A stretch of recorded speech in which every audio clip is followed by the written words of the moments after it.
नमस्कार विद्यार्थी मित्रांनो, रणजित फरांदे करिअर अकॅडमी स्पर्धा परीक्षा मार्गदर्शन केंद्र पुणे या आपल्या डिजिटल प्लॅटफॉर्मवरती मी प्राध्यापक रणजित फरांदे आपणा सर्व विद्यार्थ्यांचं हार्दिक स्वागत करतो.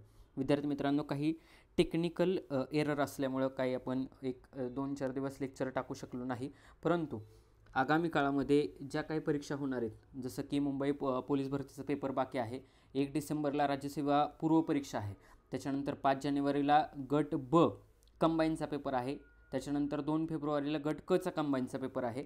या अनुषंगानं आजपासून आपले डेली लेक्चर्स पडतील. याच्यामधला पहिला पार्ट आपला असा असेल, तो म्हणजे आपण करंटचे डेली 10 क्वेश्चन राज्यसेवेला कसे विचारलेत, MPSC गट ब ला कसे विचारलेत, गट क ला कसे विचारलेत, पोलीस भरतीला कसे विचारलेत आणि सरळ सेवेला कसे विचारलेत, असे IMP असणाऱ्या 10 क्वेश्चनची त्या ठिकाणी सिरीज चालू करणार आहे.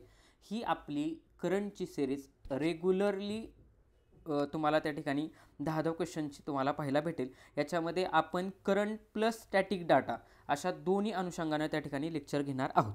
ओके, तर लेक्चरला आपण त्या ठिकाणी स्टार्ट करू. बघा विद्यार्थी मित्रांनो, तुम्हाला स्क्रीनवरती पहिलाच क्वेश्चन त्या ठिकाणी दिसत असेल. तर या पहिल्याच क्वेश्चनमध्ये तुम्ही पाहू शकता, पहिलाच क्वेश्चन अत्यंतिक IMP आहे. याच्यामध्ये विचारलेला आहे नायजेरियाचा, कोणत्या देशाचा, नायजेरियाचा the grand commander of the Nigeria, the grand commander of the Nigeria या पुरस्काराने नुकतेच कोणाला सन्मानित करण्यात आले. ओके, क्वेश्चन आपण पाहिल्यानंतर सगळ्यांना माहिती आहे 2 दिवसापूर्वी करंटची ही महत्त्वाची अत्यंतिक गोष्ट होती आणि हा क्वेश्चन अत्यंतिक VIMP आहे. तर तुम्ही विचारताल सर हा VIMP क्वेश्चन का आहे, तर तुम्ही ऑप्शन वाचा. ऑप्शन वाचल्यानंतर तुमच्या असं लक्षात येईल की ऑप्शनमध्ये त्या ठिकाणी पहिलाच ऑप्शन त्या ठिकाणी दिलेला आहे द्रौपदी मुर्मू, त्याच्यानंतर S जयशंकर, नरेंद्र मोदी आणि जगदीप धनखड. तर मग हे 4 ऑप्शन फ्रेम करण्यापाठीमागचा माझा उद्देश काय असावा, म्हणजे हे 4च ऑप्शन मी का फ्रेम केले.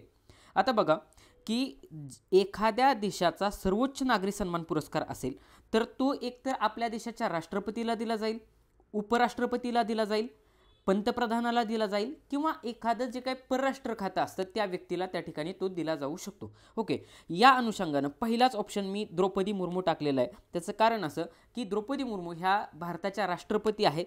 मग भारताचं जे काही राष्ट्रपती पद आहे हे सगळ्यांना माहिती आहे की कलम त्या ठिकाणी 52 मध्ये, बघा कलम 52 मध्ये भारताचा राष्ट्रपती हे पद आपल्याला सांगितलेले आहे आणि कलम त्या ठिकाणी कलम 63 मध्ये 63 मध्ये उपराष्ट्रपती जे जगदीप धनखड आहेत ते सांगितलेले आहे. मग या क्वेश्चनचा आन्सर काय, तर या क्वेश्चन वाचल्यानंतर सगळ्यांना माहिती असेल की नायजेरियाचा नुकताच जो काय सर्वोच्च नागरी पुरस्कार आहे तो भारताचे पंतप्रधान जे काय आहेत नरेंद्र मोदी यांना त्या ठिकाणी देण्यात आलेला आहे. हा मुद्दा तुम्ही त्या ठिकाणी लक्षात घ्या. म्हणून ह्या प्रश्नाचं उत्तर काय राहील, तर नरेंद्र मोदी हे ह्या प्रश्नाचं उत्तर राहील. मग आता या प्रश्नाच्या अनुषंगानं जर पोलीस भरती झालं, सरळ सेवा झालं तर डायरेक्टली क्वेश्चन विचारणार की नायजेरियाचा सर्वोच्च सन्मान पुरस्कार नरेंद्र मोदी यांना दिला गेलेला आहे, इथपर्यंत ठीक आहे. पण जर तो राज्यसेवा झालं, त्याच्यानंतर कंबाईन गट ब झालं, कंबाईन गट क झालं, या ठिकाणी जर मल्टीलाइनर जर क्वेश्चन त्या ठिकाणी तयार केला तर कसा तयार केला जाऊ शकतो. बघा त्या ठिकाणी 3 स्टेटमेंट तयार होऊ शकतात. त्याच्यामधलं पहिलं स्टेटमेंट विद्यार्थी मित्रांनो असं असेल अ नंबरचं की नुकताच नायजेरियाचा सर्वोच्च नागरी पुरस्कार the order of the Nigeria, the great commander the order of the Nigeria हा पुरस्कार भारताचे पंतप्रधान नरेंद्र मोदी यांना देण्यात आला.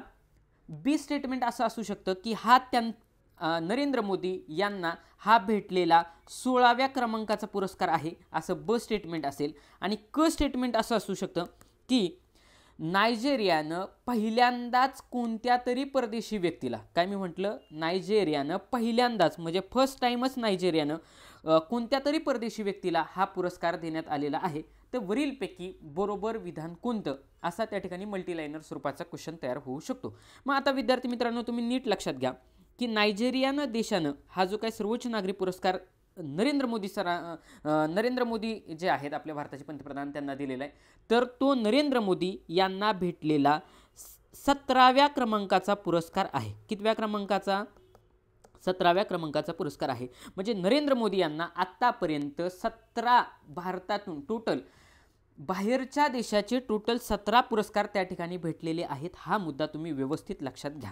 त्याच्यानंतर दुसरा जे काही क स्टेटमेंट होतं की नायजेरियानं परदेशी व्यक्ती म्हणून पहिल्यांदाच नरेंद्र मोदी किंवा पहिल्यांदाच अशा परदेशी व्यक्तीचा सर्वोच्च नागरी सन्मान देऊन पुरस्कार त्या ठिकाणी सत्कार केलेला आहे, असा जर मुद्दा विचारात घेतला तर त्या ठिकाणी एक मुद्दा आवर्जून मी तुम्हाला सांगू शकतो की क देखील विधान त्या ठिकाणी रॉंग असेल आणि ब ही रॉंग असेल.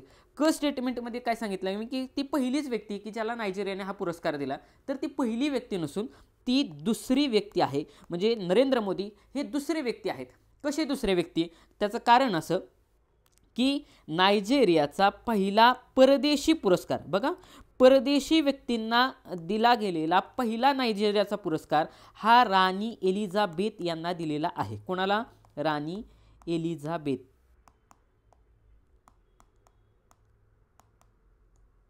राणी एलिझाबेथ यांना पहिला पुरस्कार भेटला होता नायजेरियाचा, आणि दुसरा जो पुरस्कार आहे ते आपले भारताचे पंतप्रधान नरेंद्र मोदी यांना भेटलेला आहे. त्याच्यामुळे हे मुद्दे तुम्ही लक्षात घ्या की नरेंद्र मोदी यांचा हा 17व्या क्रमांकाचा पुरस्कार आहे, मुद्दा नंबर 1. त्याच्यानंतर नायजेरियाचा हा 2ऱ्या क्रमांकाचा पुरस्कार आहे. हे दोन मुद्दे तुम्ही त्या ठिकाणी लक्षात घ्या. आणि मग या ठिकाणी तुम्ही पाहू शकता बघा की PM मोदींच्या शिरेपेचात आणखीन एक मानाचा तुरा नायजेरियानं केला, सर्वोच्च नागरी सन्मान पुरस्कार. आणि मग तुम्हाला या ठिकाणी मी सांगितलेला मुद्दा आवर्जून आठवेल की हा त्यांना 17व्या क्रमांकाचा पुरस्कार भेटलेला आहे. कितव्या क्रमांकाचा?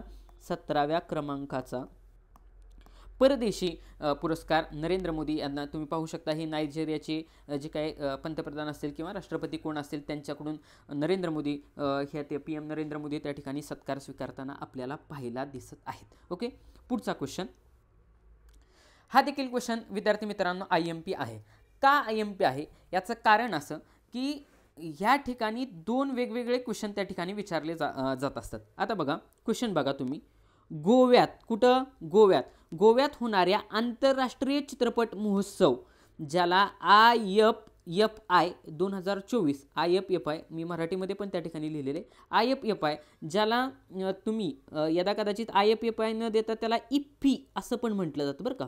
IFFI म्हणजे IFFI 2024चे जे काही पुरस्कार त्या ठिकाणी आंतरराष्ट्रीय स्तरावरती दिले जाणार आहेत त्याच्यातली अत्यंतिक महत्त्वाची अशी एक नियुक्ती झालेली. तर या IFFIच्या आंतरराष्ट्रीय ज्युरीच्या अध्यक्षपदी कोणाची नियुक्ती करण्यात आलेली आहे असं त्या ठिकाणी क्वेश्चन विचारलेला आहे. मग आता हा क्वेश्चन इम्पॉर्टंट आहे का? हो, 100% इम्पॉर्टंट आहे. मग आता क्वेश्चन त्या ठिकाणी दोन क्वेश्चन कसे तयार होऊ शकतात बघा. IFFI म्हणजे आंतरराष्ट्रीय चित्रपट महोत्सव सध्या कुठे पार पडणार आहे? कुठे पार पडणार आहे? तर तो गोव्यात पार पडणार आहे.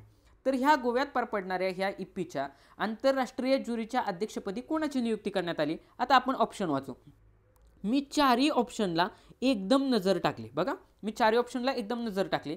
चारही ऑप्शनमध्ये मला त्या ठिकाणी दिग्दर्शक असं दिसतंय. म्हणजे एक्झामिनरनं म्हणजे मी जाणून बुजून मी स्वतः हे ऑप्शन फ्रेम केलेत. यदा कदाचित एक्झामिनरनं आपल्याला अजून हार्ड करण्याचा प्रयत्न केला तर लक्षात येऊ शकतं की दिग्दर्शकवरती कोणतरी दिग्दर्शक व्यक्ती असे आहे की त्यांना हा आंतरराष्ट्रीय ज्युरीच्या अध्यक्षपदी त्या ठिकाणी नियुक्ती होण्याचा मान भेटलेला आहे. मग हे दिग्दर्शक कोण आहेत? तर दिग्दर्शक विधू विनोद चोप्रा, दिग्दर्शक आशुतोष गोवारीकर, दिग्दर्शक नागराज मंजुळे आणि दिग्दर्शक आमिर खान. तर विद्यार्थी मित्रांनो तुम्ही एक लक्षात घ्या या ठिकाणी मुद्दा. मी जाणून बुजून ऑप्शन नंबर 3ला नागराज मंजुळे हा ऑप्शन टाकलेला आहे. त्याचं कारण असं की ज्यावेळेस आपल्याला एखादा क्वेश्चन माहिती नसतो किंवा एखाद्या क्वेश्चनचं आन्सर माहिती नसतं त्यावेळी आपला शक्यतो कल जी व्यक्ती आपल्याला परिचयाची आहे ती आपल्या ब्रेनला लवकर स्ट्राईक होते आणि आपण उत्तर शक्यतो ते टिक करतो. म्हणजे जर यदा कदाचित माहिती नसतं तर सगळ्यांनाच माहिती आहे की नागराज मंजुळे यांनी वेगवेगळे त्या ठिकाणी चित्रपट, फॅन्ड्रीसारखा चित्रपट असेल, त्याच्यानंतर बरेचसे त्या ठिकाणी चित्रपट नागराज मंजुळे यांनी हे केलेले आहेत, दिग्दर्शित केलेले आहेत. मग हे दिग्दर्शित केलेल्या चित्रपटांमध्ये हा चित्रपट त्यांची नियुक्ती झाली आहे का? जर झाली असती तर खूप जास्त गाजावाजा झाला असता. त्याच्यामुळे एका लॉजिकनं तुम्ही नागराज मंजुळेला जायला नव्हतं पाहिजे. त्याच्यामुळे ऑप्शन नंबर 3 हे या ठिकाणी या प्रश्नाचं उत्तर येणार नाही. आता बघा दुसऱ्या ऑप्शनचा आपण विचार करू की विधू विनोद चोप्रा आणि आशुतोष गोवारीकर आणि आमिर खान. मी जाणून बुजून या ठिकाणी आमिर खान हे एक अभिनेते आहेत दिग्दर्शक देखील आहेत, परंतु आमिर खान यांचं नाव चर्चेत नव्हतं, त्याच्यामुळे ह्याही ऑप्शनला जाणं तुम्ही अपेक्षित नव्हतं. मग आता राहिला प्रश्न 1 आणि 2 मध्ये. तर मी तुम्हाला वारंवार सांगितले, ऑप्शन नंबर 1 आणि ऑप्शन नंबर 2 मध्ये जर तुमचं कन्फ्युजन झालं तर तुम्ही 2लाच मार्क करा आणि तुमचा जास्तीत जास्त कल हा ऑप्शन नंबर 2, ऑप्शन नंबर 3 याकडं मार्क करण्याकडं असला पाहिजे. तुमचे मार्क्स जे काय आहेत हे आपोआप वाढलेले तुम्हाला त्या ठिकाणी पाहायला भेटू शकतात. म्हणजे मार्क्स वाढलेले तुम्हाला त्या ठिकाणी आवर्जून पाहायला भेटतात. जोपर्यंत 100% माहिती असणार नाही तोपर्यंत ऑप्शन नंबर 1ला जायचं नाही. मग आता विद्यार्थी मित्रांनो या ठिकाणी लक्षात घ्या, हे जे काय विनोद चोप्रा आहेत यांना देखील आता नुकताच त्या ठिकाणी एक पुरस्कार भेटलेला आहे. तर मी तुम्हाला सांगू शकतो की जो काय फिल्मफेअर पुरस्कार होता, कुठला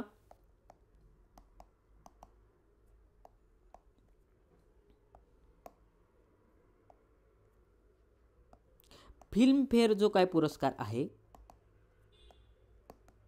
हे नुकतेच आता त्या ठिकाणी फिल्मफेअर पुरस्कार पार पडले आणि या फिल्मफेअर पुरस्कारामध्ये तर त्या ह्या आयफा फिल्मफेअर आयफा अवॉर्ड्स, तर त्या आयफा अवॉर्ड्समध्ये जवान चित्रपटासाठी सगळ्यांना माहिती आहे की जवान चित्रपट जो काय आहे तर या जवान चित्रपटासाठी शाहरुख खान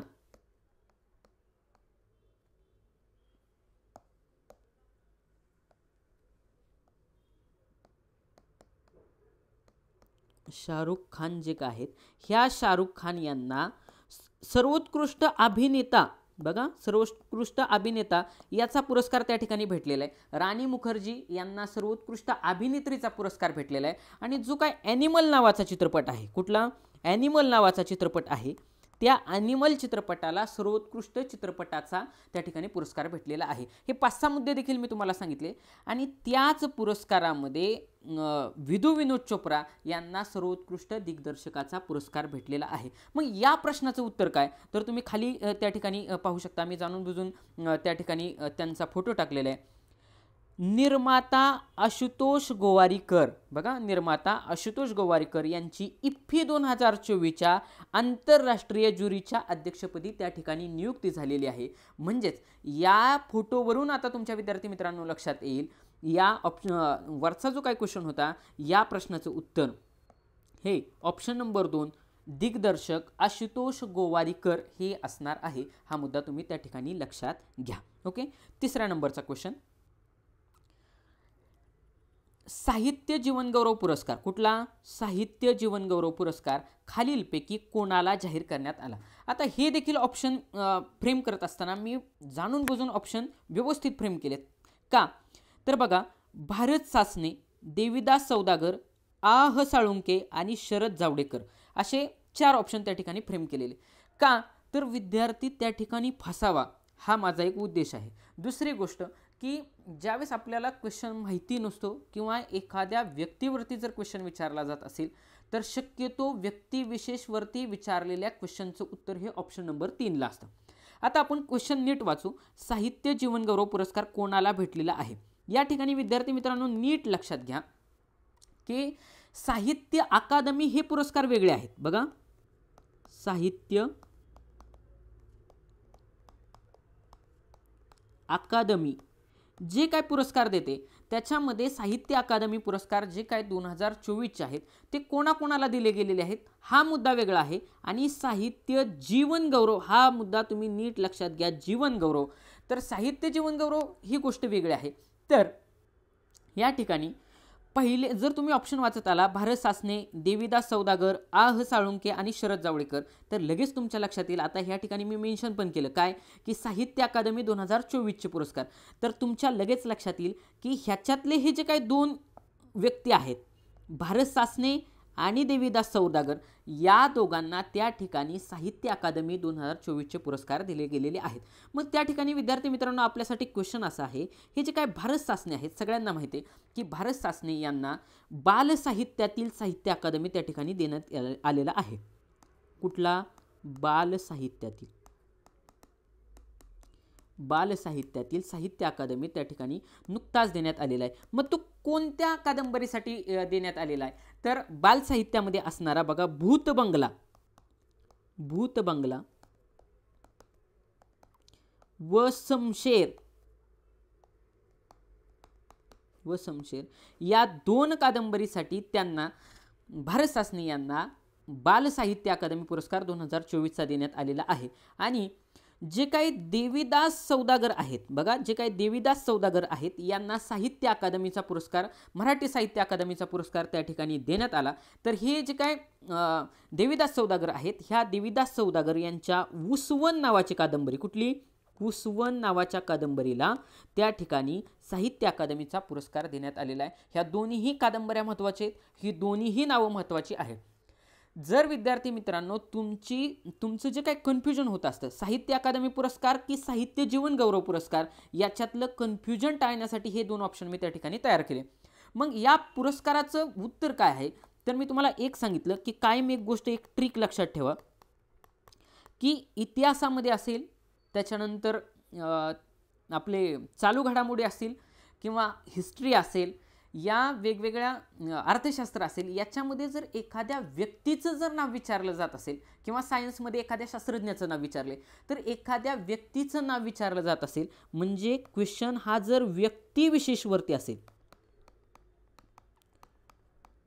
क्वेश्चन व्यक्तिविशेषवरती असेल, तर शक्यतो ऑप्शन नंबर 3 हे त्या ठिकाणी त्या प्रश्नाचं उत्तर असतं. हा मुद्दा त्या ठिकाणी लक्षात घ्या.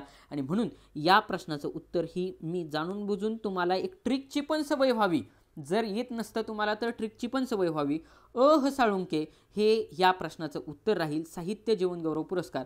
मग या ठिकाणी मी त्यांचा फोटो टाकलेला आहे, तुम्ही पाहू शकता की साळुंके हे यांना आत्ताचा साहित्य जीवन गौरव पुरस्कार 2024 त्या ठिकाणी प्रदान करण्यात आलेला आहे. मग त्यांच्या शेजारी दिसणारी ही व्यक्ती कोण आहे, तर ही व्यक्ती आहे शरद जावडेकर, की ज्यांना मी ऑप्शन नंबर 4 त्या ठिकाणी बघा, तुम्ही ऑप्शन नंबर 4 जर पाहिला तर शरद जावडेकर हे या ठिकाणी तुम्हाला दिसू शकतात. तर ह्या शरद जावडेकर यांची देखील ह्या साहित्य पुरस्कारामध्ये एका ठिकाणी नियुक्ती झालेली. तुम्ही मला गुगलला सर्च करून सांगायचं आहे की शरद जावडेकर यांची साहित्य जीवन गौरव पुरस्कारामध्ये असणाऱ्या कशासाठी नियुक्ती झालेली आहे, हा तुम्ही मला पॉईंट त्या ठिकाणी सांगायचा आहे. दुसरा क्वेश्चन तुमच्यासाठी विद्यार्थी मित्रांनो, तुम्ही मला कमेंट बॉक्समध्ये सांगायचं आहे की हे जे काही साहित्य अकादमी पुरस्कार दिले गेलेले आहेत, याच्यातील मराठीमधला युवा साहित्य अकादमी पुरस्कार कोणाला देण्यात आलेला आहे आणि कोणत्या कादंबरीला देण्यात आलेला आहे, हा मुद्दा तुम्ही त्या ठिकाणी मला कमेंट बॉक्समध्ये कमेंट करून सांगा. ओके. त्याच्यानंतर पुढचा क्वेश्चन आहे 4 नंबरचा, की नुकतीच त्या ठिकाणी मिस युनिव्हर्स स्पर्धा पार पडली. कुठली? मिस युनिव्हर्स 2024 स्पर्धा कोणी जिंकलेली आहे? मारिया फर्नांडा, ओपन सुचेता च्युआंगश्री, व्हिक्टोरिया आणि रिया सिंगा. आता या ठिकाणी पण बघा, जर तुम्ही ऑप्शनचं फ्रेमिंग बघितलं तर मी ह्या ठिकाणी 2 ऑप्शन हे अत्यंतिक क्लोज ऑप्शन त्या ठिकाणी तयार केलेले आहेत. का? तर मिस युनिव्हर्स 2024 ही स्पर्धा वेगळी आहे आणि मिस युनिव्हर्स किंवा मिस इंडिया ही स्पर्धा वेगळी आहे. तर तुम्हाला जर त्या ठिकाणी जर तुम्ही रेग्युलरली करंट वाचत असाल तर त्या ठिकाणी तुमच्या असं लक्षात येईल की ह्या जे काही रिया सिंगा आहेत यांना नुकताच मिस इंडिया 2024चा पुरस्कार त्या ठिकाणी ह्या जे काही रिया सिंगा आहेत त्यांना नुकताच देण्यात आले. मग जर क्वेश्चन तुम्हाला असा विचारला गेला की नुकताच भारताचा मिस इंडिया 2024 हा सौंदर्यवतीचा पुरस्कार कोणाला देण्यात आलेला आहे, तर तो रिया सिंगा यांना देण्यात आलेला आहे. आणि मग ह्या प्रश्नाचं उत्तर काय की मिस युनिव्हर्स 2024 स्पर्धा कोणी जिंकली, तर मिस युनिव्हर्स 2024 ही स्पर्धा व्हिक्टोरिया यांनी जिंकलेली आहे. हा मुद्दा तुम्ही लक्षात घ्या. त्याच्यामुळे ऑप्शन नंबर 3 हे या प्रश्नाचं उत्तर असेल, व्हिक्टोरिया यांनी ही स्पर्धा जिंकली. मग ही स्पर्धा कुठे पार पडली, तर विद्यार्थी मित्रांनो ही स्पर्धा मेक्सिको या ठिकाणी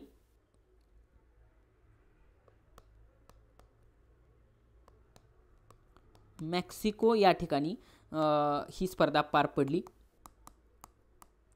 आणि महत्त्वाचा मुद्दा असा की ही जी काही स्पर्धा मेक्सिको या ठिकाणी जरी पार पडली असली तरी ह्या ज्या काही व्हिक्टोरिया आहेत, ह्या व्हिक्टोरियाचा तुम्ही मला खाली कमेंट बॉक्समध्ये त्यांचा देश सांगायचा की व्हिक्टोरिया की ज्यांना नुकताच मिस युनिव्हर्स स्पर्धा ज्यांनी जिंकली त्या कोणत्या देशाच्या आहेत.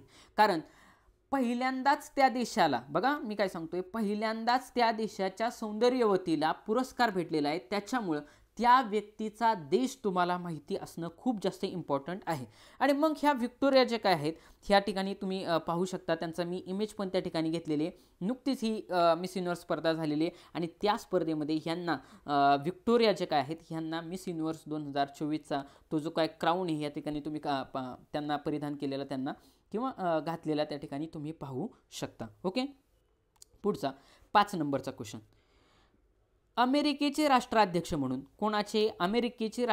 म्हणून कोणाची निवड करण्यात आली? अत्यंतिक सोप्या कॅटेगरीतला प्रश्न होता, सगळ्यांना या प्रश्नाचं माहिती उत्तर असेल. JD Vance, Joe Biden, Kamala Harris आणि डोनाल्ड ट्रम्प. तर जे काय डोनाल्ड ट्रम्प आहेत की ज्यांना आपण आपल्या विनोदी भाषेमध्ये ट्रम्प तात्या असं म्हणतो, तर ट्रम्प तात्यांची नुकतीच अमेरिकेचे राष्ट्राध्यक्ष म्हणून त्या ठिकाणी नियुक्ती झालेली आहे. हा मुद्दा त्या ठिकाणी लक्षात घ्यायचा.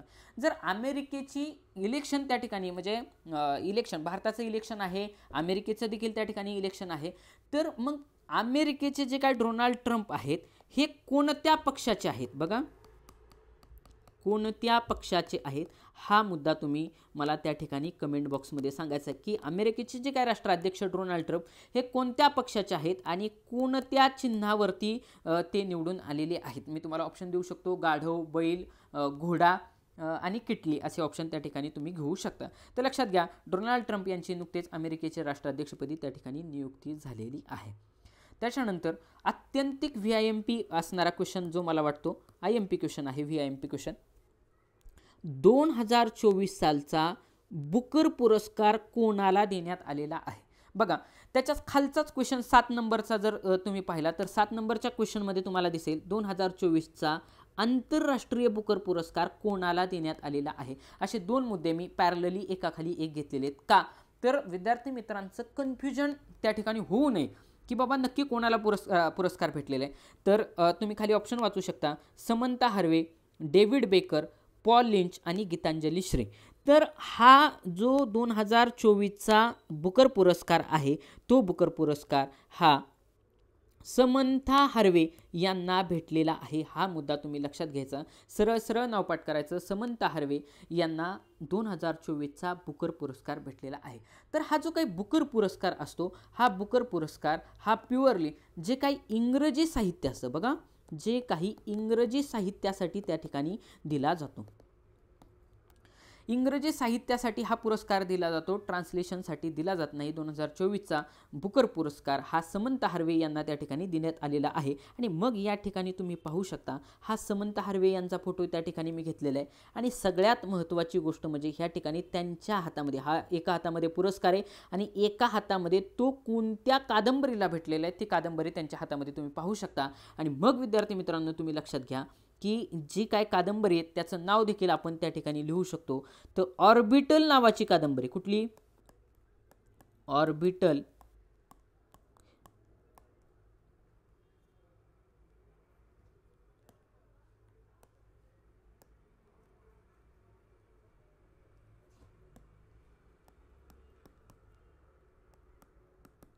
ऑर्बिटल नावाच्या त्यांच्या या कादंबरीला त्या ठिकाणी साहित्य अकादमी जो काय बुकर पुरस्कार आहे 2024 सालचा तो त्यांना देण्यात आलेला आहे. हा मुद्दा तुम्ही लक्षात घ्या.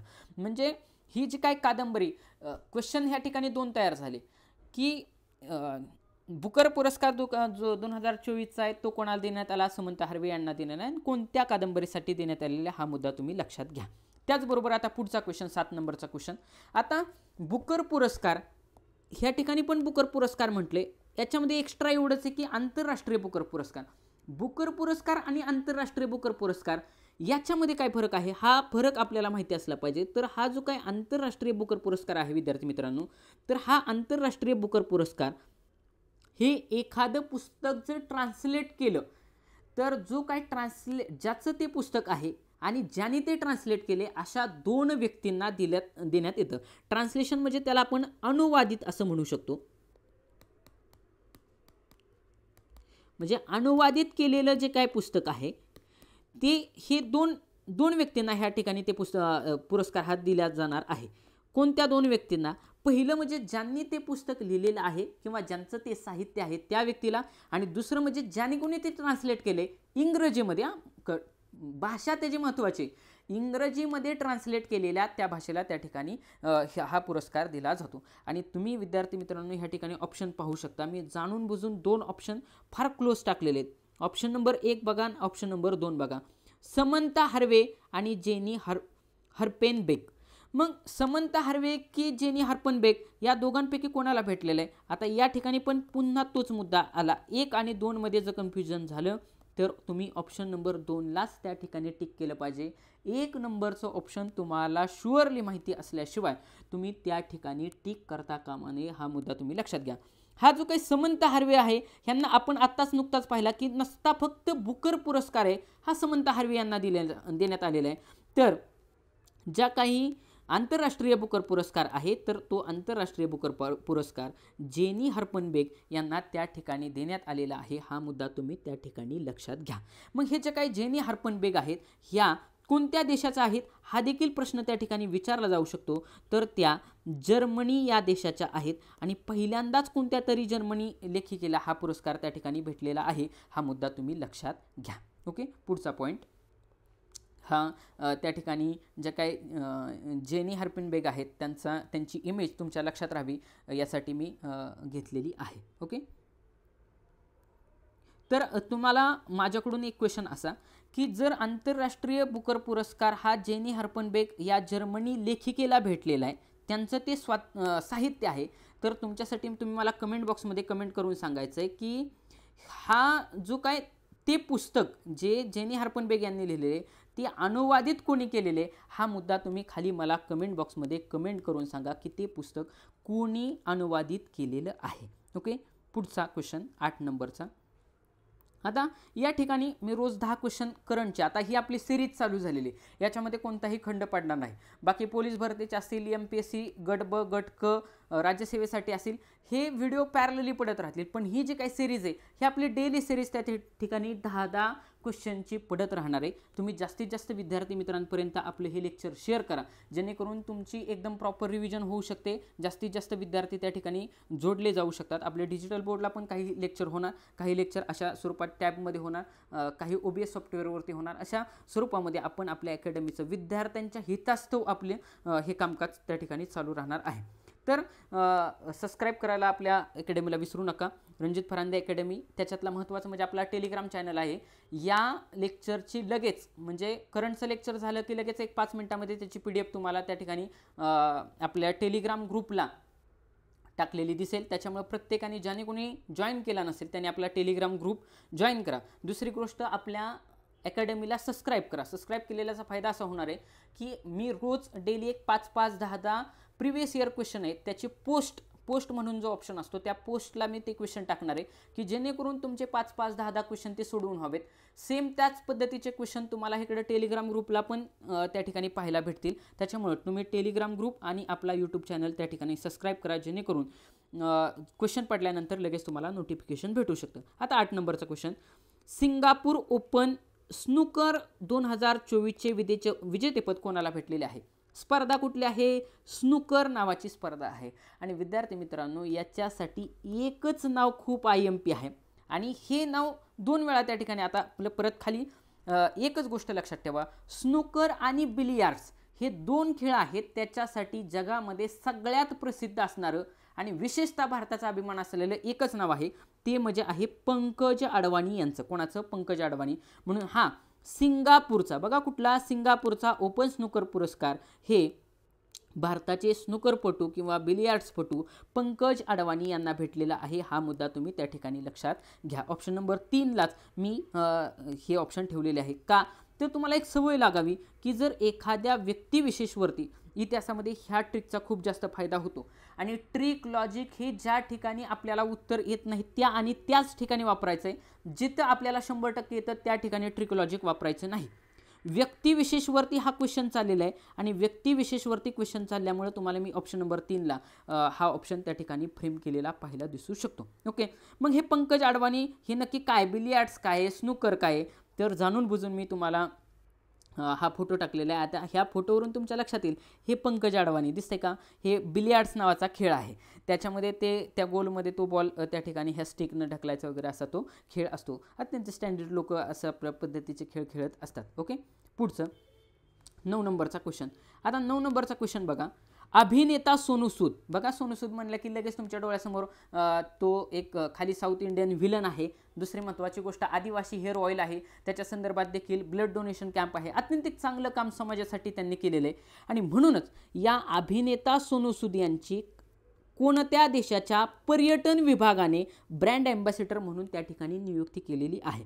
तर विद्यार्थी मित्रांनो ऑप्शन बघा, जपान, कॅनडा, नेपाळ आणि थायलंड. तर जो काही थायलंड नावाचा देश आहे बघा, थायलंड नावाचा देश आहे. या थायलंड देशानं नुकतीच अभिनेता सोनू सूद यांची त्यांच्या पर्यटन विभागाच्या ब्रँड ॲम्बॅसेडरपदी नियुक्ती केलेली आहे. हा मुद्दा तुम्ही लक्षात घ्या. आणि त्या ठिकाणी 10 नंबरचा क्वेश्चन आपला आहे, तुमच्या स्क्रीनवरती त्या ठिकाणी दिसू शकतो.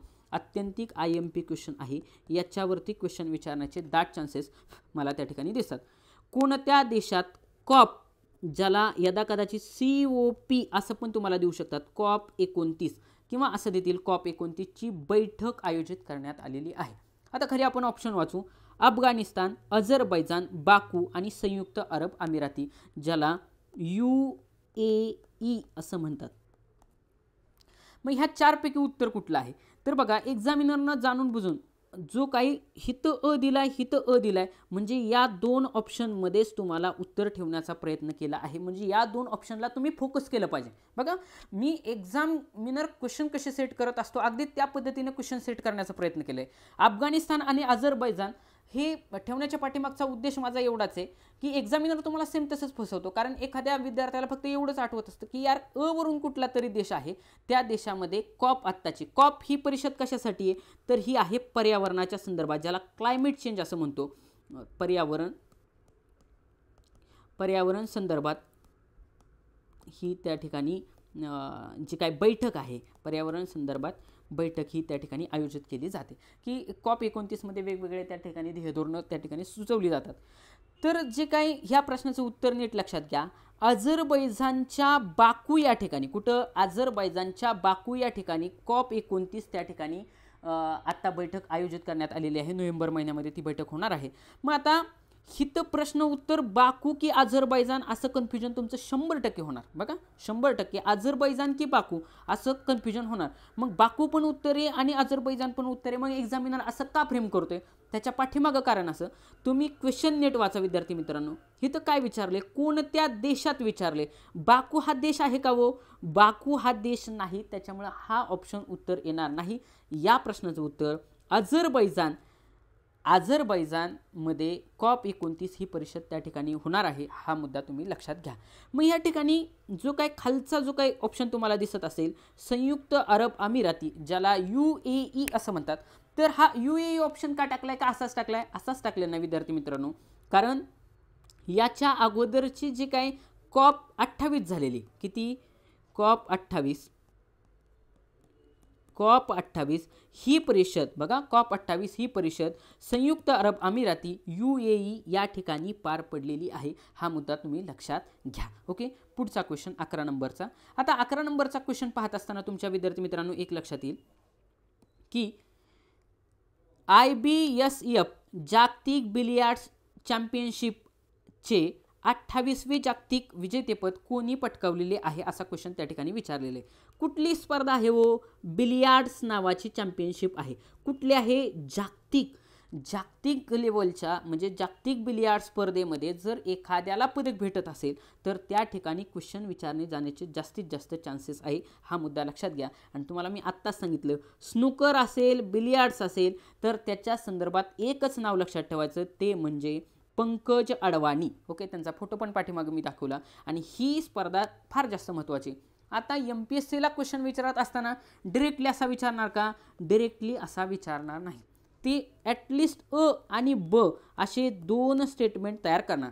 अ स्टेटमेंटमध्ये MPSC किंवा गट ब गट क मध्ये MPSC असा क्वेश्चन विचारणार की IBSF जागतिक बिलियार्ड्स चॅम्पियनशिप जी काय 28व्या क्रमांकाची झाली, त्याचे नुकतेच विजेतेपद भारताचे पंकज अडवाणी यांनी पटकवलेले आहे. हे त्यांचे त्या स्पर्धेतील सलग 8व्या क्रमांकाचे, कितवे? सलग 8व्या क्रमांकाचे पदक आहे. आणि विद्यार्थी मित्रांनो, आयोगाला एक बेसिक अपेक्षा असते की बाबा ही जे काय पंकज अडवाणी आहेत, हे पंकज अडवाणी हे अत्यंतिक बिलियार्डच्या संदर्भात असेल किंवा स्नूकरच्या संदर्भात असेल अत्यंत प्रसिद्ध असलेलं नाव आहे. मग बाबा ते त्यांचं सलग प्रत्येक वर्षी सलग जागतिक विजेतेपद स्नूकर नावाच्या स्पर्धेमध्ये बिलियार्ड्समध्ये जर जिंकत असतील तर आयोगाला ही किमान अपेक्षा असते की ते सलग त्यांनी कितव्यांदा आत्ताही जिंकलं, तर सलग 8व्यांदा जिंकलंय, 6व्यांदा जिंकलंय, 7व्यांदा जिंकलंय की 10व्यांदा जिंकलंय. तर लक्षात घ्या, तर हा मुद्दा तुम्ही विद्यार्थी मित्रांनो लक्षात घ्या. सलग 7व्यांदा, बघा सलग 7व्यांदा, सलग 7 वेळा, जोक नाही, सलग 7 वेळा ही जागतिक बिलियार्ड चॅम्पियनशिप पंकज अडवाणी यांनी जिंकलेली आहे. हा मुद्दा तुम्ही विद्यार्थी मित्रांनो त्या ठिकाणी लक्षात घ्या. आणि अशा पद्धतीनं जे काही क्वेश्चन मी तुम्हाला विचारले आहेत त्या प्रश्नांची उत्तरं तुम्ही जरूर कमेंट बॉक्समध्ये द्या. आपली ही सिरीज आहे, सिरीज ही रेग्युलर असणार आहे. रेग्युलर तुमच्या टायमिंगला त्या ठिकाणी ते क्वेश्चन तुम्हाला त्या ठिकाणी पाहायला भेटतील. आपण हे यूट्यूबला रेग्युलर सेशन घेणार आहे. सिरीज म्हटलं की तुमचं ते चालू झालं. फक्त संडे सोडून, फक्त संडेला आपलं लेक्चर पडणार नाही. इतर दिवशी रोज तुमचे मिनिमम 10 क्वेश्चन, ते पण इम्पॉर्टंट, शिवाय स्टॅटिक डाटाला धरून पडणार आहेत. त्याच्यामुळे जास्तीत जास्त विद्यार्थी मित्रांपर्यंत तुमच्या शेअर करा. इथून पुढे तुमच्या लेक्चरमध्ये कुठल्याच पद्धतीचा खंड होणार नाही. आपल्याला जसं पॉसिबल होईल तसं मॅथमॅटिक्स म्हणा, त्याच्यानंतर भूमिती म्हणा, बुद्धिमत्ता म्हणा, GKचे क्वेश्चन असतील, त्याच्यानंतर चालू घडामोडीचे क्वेश्चन असतील, MPSC, त्याच्यानंतर गट ब, गट क, सरळ सेवा, सर्वाच्या अनुषंगाने आपण त्या ठिकाणी यूट्यूबला टाकत राहणार आहोत. शिवाय डिजिटल बोर्डवरती लवकरच रेकॉर्ड केलेला पोलीस भरतीचा GKचा कोर्स आपण लवकरच त्या ठिकाणी लॉन्च करणार आहे. शिवाय जे काही MPSCचे सिलेबस वाईज असणारे महत्त्वाचे पॉईंट ग्रुप बी साठी आपण त्या ठिकाणी घेणार आहोत. विद्यार्थी मित्रांनो, हे लेक्चर जर तुम्हाला आवडलं असेल तर नक्की लाईक करा. माझ्या रणजित फरांदे करिअर अकॅडमीला सबस्क्राईब करा. धन्यवाद.